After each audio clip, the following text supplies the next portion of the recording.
खुलुमबाय रायजोफोर गिबिसिन थारफि थांखिब्ल इउट्यूब चेनेलनिफ्राय रायजो राजा बयनिसिमबो दिनैनि बेलासि समनि गोजोननाय बावहरनाय जाबाय।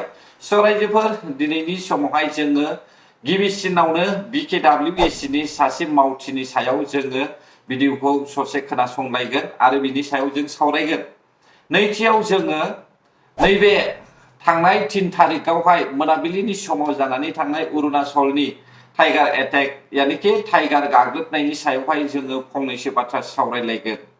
लोगोसे जोङो BPFनि सरकारखौनो आसि दिन्थिनानैहाय नैबे मुनमुन ब्रह्मनि सायाव जोङो बाथ्रा बुंनाय जागोन रायजोफोर। बे समाव रायजो राजा नोंथांमोन गिबिसिनथारावहाय BKWAC नि डिपुटि चिफ नामा बिथाङा मा फोरमायदों नोंथांमोना खोनासं। जेरावहाय जोङो ससियेल मिडियायाव खोनानो मोनदों जे UPPL नि CM प्रमद बर' सारा गुवाहाटीयाव थानाय बड'लेण्ड गेस्ट हाउसखौहाय भारा होनानै जादों होननानैहाय नोंथांमोना बयबो खोनादों। बेसेबां नंगौ बेसेबां नंखाय नोंथांमोना खोनासं। मोनसे आलादा सुबुं फैनायखौ जिहेतु दाखाल बावैसो हाग्रामा महिलारा UPPनि मिटिङाव मोनसे बुंबाय जे प्रमद बर'आ बै माने खानापारायाव थानाय जि ट्राइबेल गेस्ट हाउस बेखौ माने भारायावसो होदों होननानै बिथाङा बियो एक्चुअली खानापारा नङा, बियो बेलतला अजन्ता पथ सार्भेयाव बियो दङ। बिथाङा मानो बिदि बुंदों आं मिन्थिया, नाथाय बियो दुखु नांथाव मोनसे रादाब। दा बिथाङाथ' बुंबाय जोब्बाय, नाथाय माखासे ससियेल मिडियायाव दासिमबो बेखौ लानानै सरसा जाबाय थादों। किन्तु आङो मिन्थिगौ जे जों जिहेतु जोंनि काउन्सिल दाजानायनि उनाव प्रमद बर' बिथांनि खाथियाव आं गावनो थांदोंमोन आरो थांनायाव बिथाङा आंजों लोगोसे अनिल बसुमतारी बिथाङा दंमोन, आथिखालनि चेयारमेन। जों सानै थाङोब्ला बिथाङा बुंदों जे नोंथांमोना नैबे बेलतलायाव थानाय जि बड'लेण्ड भवन बेखौ जेब्लासिम नोंथांमोना जेबो सुबिदा जाया अब्लासिम नोंथांमोना बाहायबाय थानो हागोन।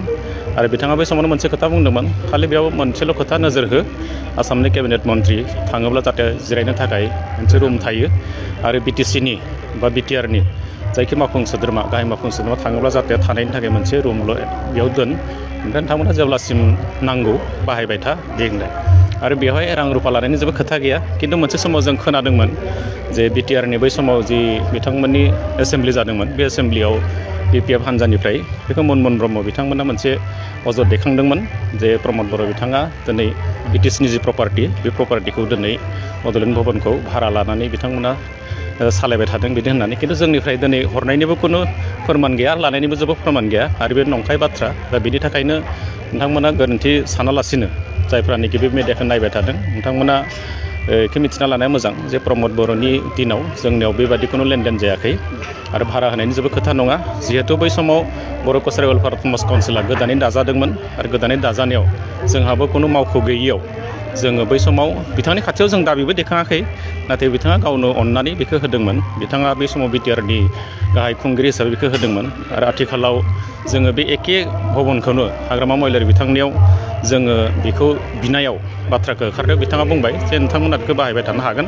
आरो जों होबाय होननानै बिथाङा होदों। दा बिनि थाखायनो आं सानैबो बिथांमोन गाहाय जि मावफुं सोद्रोमा प्रमद बर' आरो हाग्रामा महिलारि सानैखौबो जोङो बर' कसारि वेलफेयार समाज काउन्सिल जानानै जों बिथांमोनखौ साबायखर बावगोन। बेजोंनो लोगोसे जोङो प्रमद बर' बिथांखौ खावलायनाय लेखायै बिथाङा UPSC आरो APSCनि थाखाय जोंनि BKWAC एरियानिफ्राय जों 12 फरायसा जों हरनो हादों। दिल्लीयाव UPSCनि थाखाय बाजिरावानि रेड्डी जि IS एकाडेमि दङ, बेवहाय जोंनि 12 फरायसाया UPSCनि कचिं लाबाय थादों। बेनि अनगायै गुवाहाटीयाव SPM दङ, APSCनि थाखाय 12 फरायसाफ्रा बेयाव कचिं लागासिनो दङ। आरो बे एखे बाथ्राखौनो जिहेतु प्रमद बर'आ जोंनो होलांबायमोन, दा इयुनाव जाहाथे बियो सोलिबाय थायो, बियो जाहाथे बाहाल थायो, कन्टिनिउ जायो, बेखौ जों हाग्रामा महिलारि बिथांनियाव खावलायनाय लेखा बिथाङा जि फाइनान्सियेल जि माखासे प्रसेस सोलिबाय थादोंमोन बेखौ अलरेडि एप्रुभ खालामनानै होबाय। बिनि थाखाय आं बिथांखौ साबायखर बावगोन आरो गिबिसिन होजेननाय प्रमद बर' बिथांखौबो जोंखौ नैबे सुबिदाखौ होनायनि थाखाय जों बिथांखौबो साबायखर बावनांगोन। दा बेनि थाखायनो रायजो राजा नोंथांमोना गोरोन्थि सानालासिनो बे खोथाखौ मोजाङै मिथिना थानाया मोजां जे सार्भेयाव थानाय जे बड'लेण्ड भवन बेनि थाखाय जोङो सिगाङाव मालाबाबो जोंनि फारसेनिफ्राय बिदि थाखा फैसा बिथाङा बियाखैबो आरो जोंनिफ्रायबो हरनाय जायाखै। दाखालि बावैसो दिननि सिगाङाव आङो UPPF होननाय गोदान जि मोनसे माने आफादनि आफादगिरि बाबु बर' बिथाङा माखासे आं बिदि माने फेसबुकआव लाइभ फैनायाव नुदों जे बिथाङा खुनु तथ्य गैयालासिनो बिथांनियाव हयथ' जेबो तथ्य गैया, दा बेखौनो जेबो फोरमानबो गैया, थेवबो बिथाङा हाग्रामा महिलारि बिथांनि भाषणखौ बिथाङा दहाय होनानै बिथाङा बे बाथ्राखौ आङो ससियेल मिडियायाव फैनायखौ नुदों आरो बेखौ नुनानै आं न'आव नायदों आंबो नायनानै दुखु मोनदों आरो दिनैनि गेजेरावनो जों बेखौ एसे क्लारिफिकेसन स्पष्टीकरण होनो होननानै जों सानना दंखायोमोन दा नैबे समाव आं टंलानि नैबे टंलायाव फैनाय समाव दिनै मिडियानि गेजेरजों आं बेखौनो फिन खेबसेबाव आं स्पष्टीकरण होनो नागिरदों जे प्रमद बर' बिथाङा नैबे जि मोनसे बिटिआर बा बिटिसिनि जि मोनसे सम्पति बे सम्पतिखौ जोंनो बाहायनोसो होदोंमोन आरो बे बाहायनो होनानै बिनि प्रतिदानाव बा बिनि एगेन्स्टआव बिथाङा खुनु बेयाव रां लानायनि बा भारा लानायनि खुनु नजिर गैया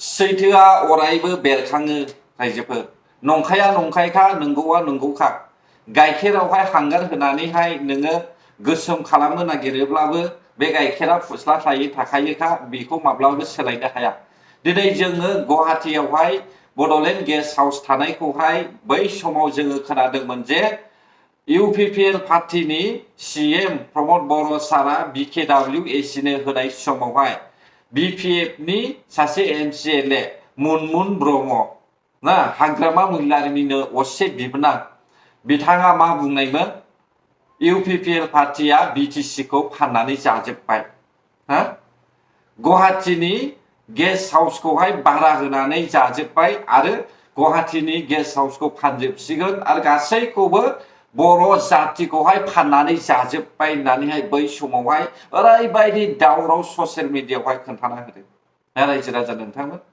भिडिअआ आंनावहाय हयथ' गैला हयथ' आंनि माबायाव दङ चेनेलाव नाथाय बे भिडिअखौहाय आङो नागिरनांगौब्ला सम नांसिगोन मानोना आङो बेखौहाय आंनि सिस्टेमनिफ्राय डिलिट खालामदों रायजोफोर दा बे भिडिअआ सोरनावबा दङब्ला हो आं बेखौहाय रिपिट खालामनानै होजोबगोन मिथिबायना रायजो राजा नोंथांमोन क्लियारलि दिनैनि समावहाय फोरमायनानै होबाय थार बाथ्राया मा दिनै जोङो सानैबो सीएमखौ जोङो गनायनांगोन नंगौना नङा रायजो राजा नोंथांमोन BKWACआ मोनसे आलादा काउन्सिल बे BKWACखौहाय नोजोर होनांगौआ स्टेट गभर्नमेन्टनि दायो नंगौना नङा दा बे BKWACनोहाय जिरायसालि मिथिं दावथिं खालामनो थाखाय न' गैयैनि थाखाय इउपिपिएलनि सीएमआबो बे BPFनिनो बानायनाय सिगांनि सरकारनि नैबे सरकारनि गेस्ट हाउसखौहाय बिसोरो हगारनानै होदोंमोन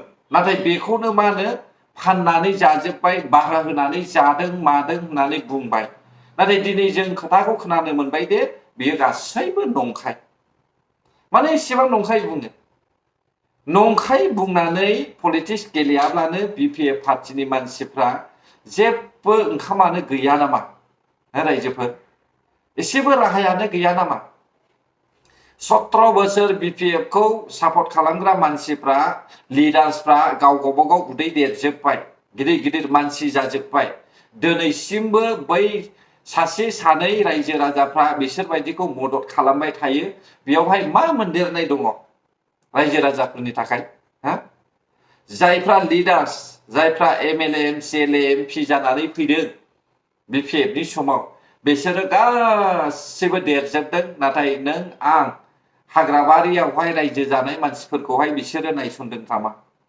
आंथ' साननो नायसनाखै अब्ला जों बर' रायजो राजाफ्रा BPFखौ मानो एसेबां अनदों रायजो राजा नोंथांमोन दिनैनि समाव मुनमुन ब्रह्मआ नैबे गावनि बिगुमैया जे हगारजोबनानै होबाय दा बे समाव मा बुंनो सानदों हो BKWACनोहाय होस्राबाय गुवाहाटीनि गेस्ट हाउसखौहाय नैबेनि बेलायावहाय मुनमुन ब्रह्मआ मा बुंदों आं BKWACखौहाय गाज्रि मोनाखै दै रायजोफोर नोंथांमोना साननो हागौ BKWACनि मानसिफ्रा बिटिआरनि बाहेरानि मानसिफ्रा गाज्रि साननो हागौ नाथाय बाथ्राखौ लानानैसो आङो बे बाथ्राखौ बुंनाय जादों हा मानोना नोंथांमोना जायगा गैया हिसाबै नोंथांमोननो हगारखादों बियो मोजांनि बाथ्रा आरो दा BPF पार्टीयाबो हगारदों बियो जोबोद मोजांनि बाथ्रा सानैबो सीएमआ नोंथांमोनखौहाय अननानै खाबुखौ होदों बियो जोबोद मोजांनि बाथ्रा नाथाय पइन्टआ फैदों जाहैबाय इउपिपिएल आरो BPFनि गेजेरावहाय मुनमुन ब्रह्मनि गाज्रि नोजोर मिथिबाय दा मुनमुन ब्रह्मआ मानो बेबायदि गाज्रि नोजोर नायनानै बर' रायजो राजाफोरनोहाय नंखाय फोसावनानै होनायमोन बेल' नङा दै बिनि सिगांबो मुनमुन ब्रह्मआ 2020 मायथाइयावहाय सेक्रेटारियेट बिल्डिंनि दरखं मोखाङावनो रायजो राजाफोरखौहाय जुमुदै गारलानानै फैदों अब्ला मुनमुन ब्रह्ममोन बायदिखौ माबोरै देरहाहोखो नैबेखौसो आं कुइसन खालामनो थाखाय बे भिडिअखौ बानायनाय जादों रायजो। अब्ला नोंथांमोनासो मा बुजिखो बेयो नोंथांमोननि सायावसै। दायो जोङो फैदो आरोबाव नैथि पइन्टआव। नैबे सावगारिखौ नोंथांमोना नुदोंना? बे सावगारिया जाहैबाय अरुणाचलनि मोनसे दिबां होननाय जायगायावहाय दै। बे जायगायावहाय थांनाय 3 तारिख अक्ट' खालार खालि मोनाबिलिनि 12 रिंगासोहालागै टाइमावहाय मासे मोसाजोंहाय माने बाइकजों फैबाय थानाय समावहाय सासे पुलिस कनस्टेबलआ बेवहाय जिउ गारनो गोनां जादों। बे पुलिसखौहाय मोसाया जानानै बेदरखौनो गासैखौबो जाजोबनानैहाय दरसे दरनै बेदर मोननाय बेबायदिल' जोङो नुनो मोनदों। नोंथांमोना नंखाय नंदोंब्ला नोंथांमोना ससियेल मिडियायाव हयथ' नुजोबखाबाय, आं इसेबां बुंलायनांगौ होनना साना। दा नैबे बेलायावहाय आं बेखौल' बुंनो सानो, जायफ्रा बे लामाजोंहाय हान्थियो अरुणाचलावहाय, नोंथांमोना हरनि समाव बा साननि समावबो गिनो गोनां दङ होननानैहाय आङो साननो रायजो। नाथाय जोङो फारसेथिं नायोब्ला मोसाखौहाय बुथारबाय होननाबो खोनादों आरो हमबाय होननानैबो खोनादों। हयथ' बे मानैल' नङा जानो हागौ, आरोबाव दंबावो जानो हागौ ना। बेनिखायनो हयथ' बे लामाखौहाय सरकारा माबा मोनसे प्रटेक्शन खालामोब्ला आंनि थाखाय मोजांसिन जागोन होननानै आं बे बाथ्राखौहाय सानदों रायजोफोर। दिनै नोंथांमोना नैबेखौ नायदो नामा? दा बे जाजानाय बडिखौहाय जोबथा बिदाय होनाय जोङो नुनो मोनदों। जोबोद दुखुनांथाव बाथ्रा, नुनानै जोबोद दुखु जादों। सासे मानसिया मोसानि आदार जानांनाय ना रायजोफोर।